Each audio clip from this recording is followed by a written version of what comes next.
It's a time of the show where we talk about our nulls and our not nulls. So this week, I'm going to have the pleasure of giving you the not null. So I feel like I'm attending a college lecture right now. So this is very much college lecture-like. So in everything that we've talked about during this episode, we've talked about a lot of stuff that, identifying kind of fake news, if you want to call it that, fake media, fake whatever it is, fake social media posts.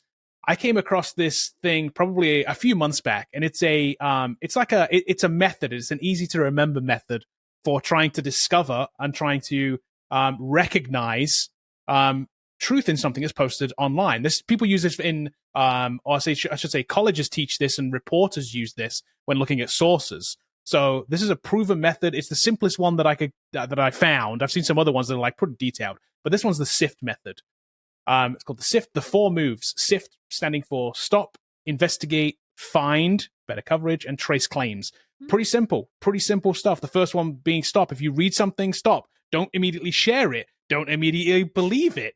Don't just read the headline. Actually read it. But stop. Think. Have a second thought about it before you either ingest it or you share it, and think about where it came from. Investigate the source. Is literally thinking about where it came from. Do you trust the site that it came from? Yes or no, basically. It's pretty simple. Do you know the site that it came from? If somebody sent you something, are you familiar with whatever it was, WCBSFox74.com, whatever it is? Like, if the answer is no, you can then go find. They call it find better coverage. I like find alternative coverage. No. Just find if it's somewhere else. Go to a site that you do trust to try and find the same news story. And is it legitimate? Find it from a bunch of different places. Does it actually make sense? And then finally, if you need to go further down the rabbit hole, tracing the thing. So if a story uses quotes, go find the original quote. If it talked about a Twitter post, go read the original Twitter post. See who it actually came from. Go look at the original story, because reporting is based on less. It's not always opinion. If you're reading a story that has facts in it, fact check it. We should all have a responsibility to look at this stuff before we share and ingest and reshare, because it becomes like, even after we've read it, it becomes part of our kind of knowledge base, right? We say, well, I read something about that. That happened. Well, did it? Yeah. Just because you read it doesn't mean that it did. You need to go, we should be responsible for checking our sources and our information before we go ahead and one, believe it, and second, share it. I think we need to put like an American flag behind you now, Kevin, and you're telling the American people, it's your duty. Yes, it is your duty. It is all of our duties. Here's the great thing. Just reading it doesn't have to be a thing. There is a course. Oh, there's always a course, man. There is a course, and it's free. And it's free, and it's great. It's 2.5 hours to 3 hours, so it gets pretty in-depth. But you can actually learn the whole thing in detail. There's some colleges that make students take this course. Totally free, Creative Commons. You can go read the whole thing. Gives you more details around like sources you can look at, and some of the things techniques you can do, and gives you more detail around all the steps. I'll definitely link this up. All right, man. So when I watch my Al Michaels coverage for the Olympics, I'm going to sift every one of the things he says.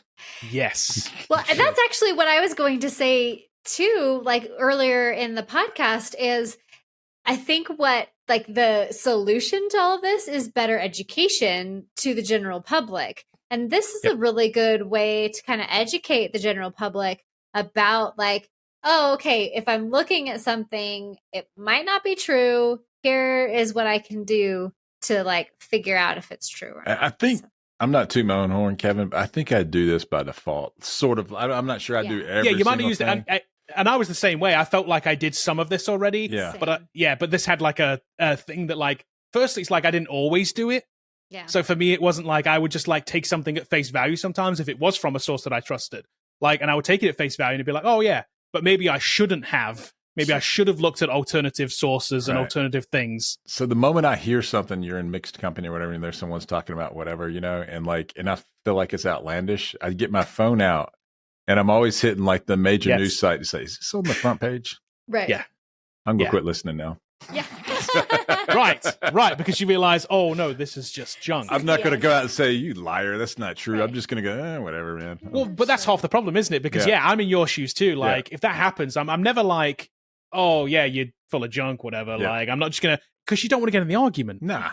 Right? You don't want to. It's like, what's the point? You're not gonna convince the person. I mean, but maybe we should. Maybe we do have the responsibility to actually say, no, you're full of crap. Biden's not going to hospice. He's not. Right. If somebody told you that, maybe we should tell them, no, that's not true. I don't know. Maybe that's a step past sift. Well, and what I like to do too, I like how you changed the find better coverage to find alternative coverage. Yeah. Because when I see something, but it's from a really one-sided site, I know this site leans this way. I'm I want to see what another site is saying about the same thing. And I know that site leans the other way or something. Definitely. Yeah. I do that all the time too. Believe it or not, I mean, I may lean one way or the other, but I always want to see the opposing view. Correct. It helps frame your argument. If you're going to argue with somebody, you need to know the opposing view. We also shouldn't argue so much over things because we get in these one-sided camps and we can never see the middle. Sometimes it's I'll also say, so second part of my Not Null is ground.news, and I've recommended this before, and the reason being that it presents news from both sides in one article. Okay, you got a null this week, Sarah, then? Yeah, I'm so frustrated this week, Kevin. So Karen Reed, I literally just talked about this case. Yeah. She, it was a hung jury. They came back on Friday saying that they were hung, and the judge was like, keep going. And then at the end of the day, they went home for the weekend, and then Monday came around. They still said they're hung. They were given an instruction hey, you really need to work this out and figure it out. And then they came back and still said that they were hung. So mistrial was declared in the Karen Reed case. I fully believe that and I came into this case knowing nothing. I usually come into these cases not really reading anything beforehand of what's going on in the case. I want to see the case as a jury would see it. And I mean, there is not even proof that he was hit by a car, let alone her car, let alone proving that she was driving her car.